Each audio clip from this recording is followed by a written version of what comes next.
Operation Mercury, executed by German forces during World War II from May 20th to June 1st, 1941, stands as one of the most significant airborne assaults in history.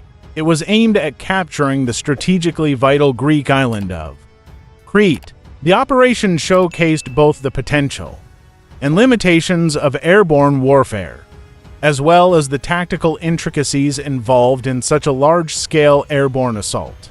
By 1941, the Axis powers had achieved substantial successes across Europe, including the Balkans. Crete, situated in the Mediterranean, remained the last bastion of Allied resistance in the region.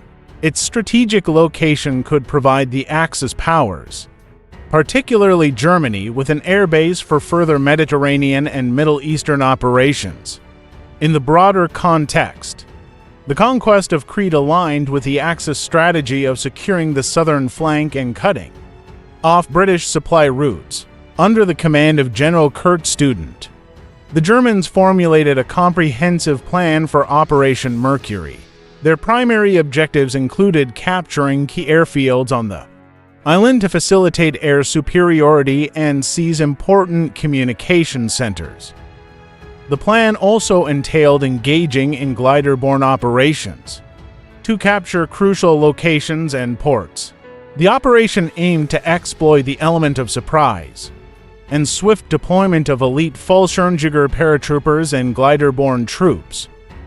On May 20, 1941, German aircrafts commenced the airborne assault on Crete. The island's defenses were held by a diverse mix of Allied troops, primarily British, Australian, New Zealand, and Greek forces.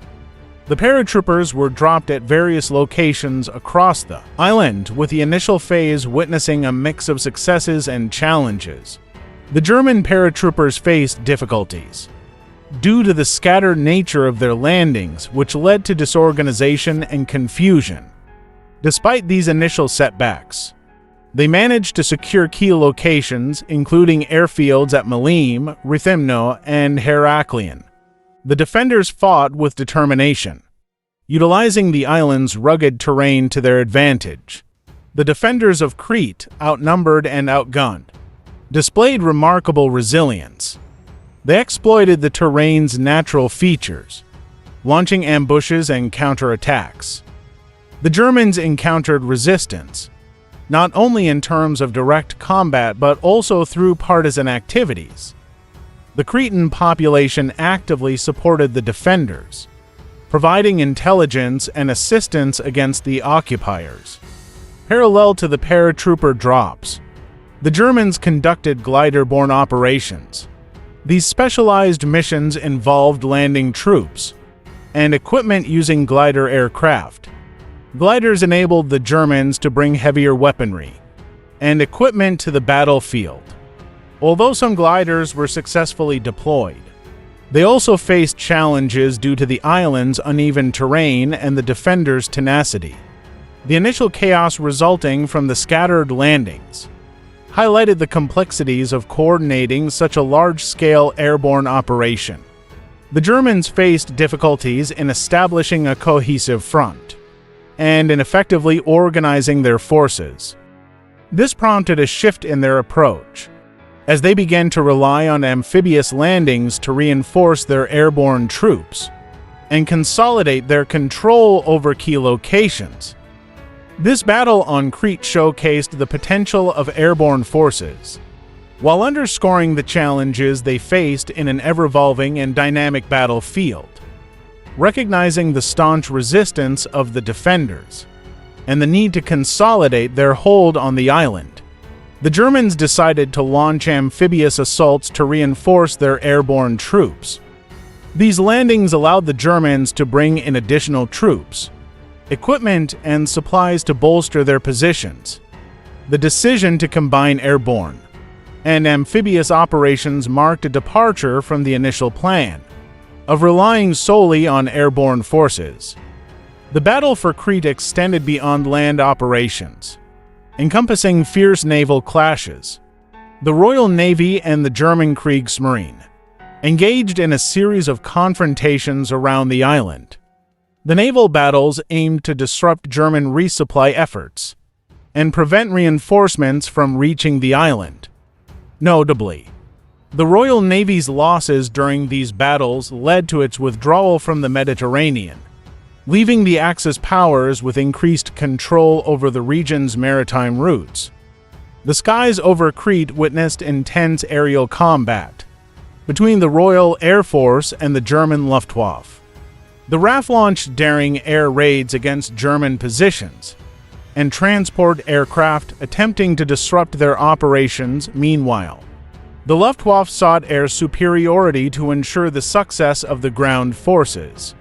The aerial battles were pivotal, influencing the outcome of the operation by impacting the ability to resupply and reinforce troops.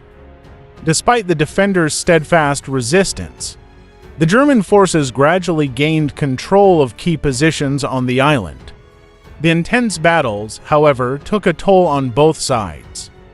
The Allies found it increasingly challenging to maintain their defensive lines due to the formidable German reinforcements and the strained supply situation.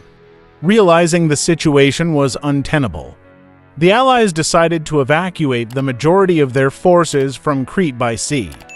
The evacuation, known as Operation Demon, was conducted under heavy German air attacks. Despite suffering significant losses, the Allies managed to withdraw a substantial portion of their troops to Egypt, while some remained behind to continue the resistance against the German occupation. Operation Mercury left a lasting impact on the strategies and tactics of both airborne and conventional warfare. While the Germans achieved their objective of capturing Crete, the operation came at a heavy cost. The experience of the battle led to a reevaluation of the role of airborne forces in large-scale operations.